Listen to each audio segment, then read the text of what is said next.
L'indemnisation quand on est contractuel et en arrêt maladie. Vous êtes contractuel de la fonction publique hospitalière. L'indemnisation des arrêts dépend de l'ancienneté. Le tuto suivant.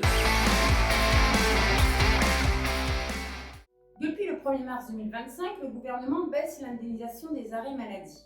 Derrière ça, toujours la même idéologie. Les malades sont des fraudeurs qui réclament des arrêts maladie pour se la couler douce aux frais de la Sécu. Voyons. Quand on est malade, c'est un médecin qui juge si on est capable ou pas d'aller travailler et qui prescrit l'arrêt maladie qui est donc un soin. Vous êtes contractuel de la fonction publique hospitalière.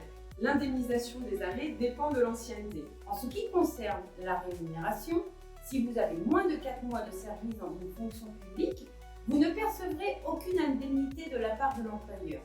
Mais vous pouvez toucher des indemnités journalières de la Sécu selon votre situation après 3 jours carence. Au-delà de 4 mois d'ancienneté et à partir du 2e jour d'arrêt, l'employeur vous verse des indemnités selon un barème lié à l'ancienneté.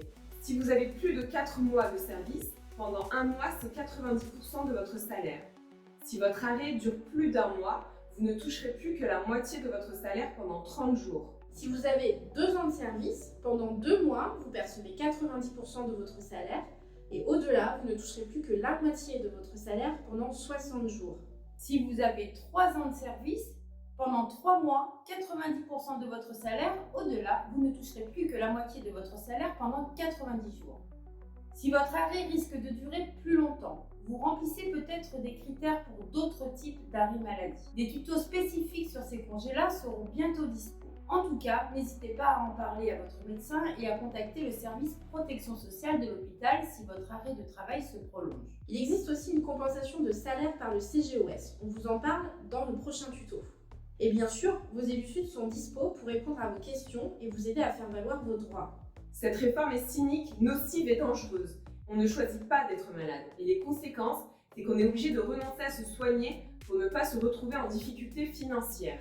La direction se frotte les mains car cela masque aussi les raisons de l'absentéisme dans nos établissements.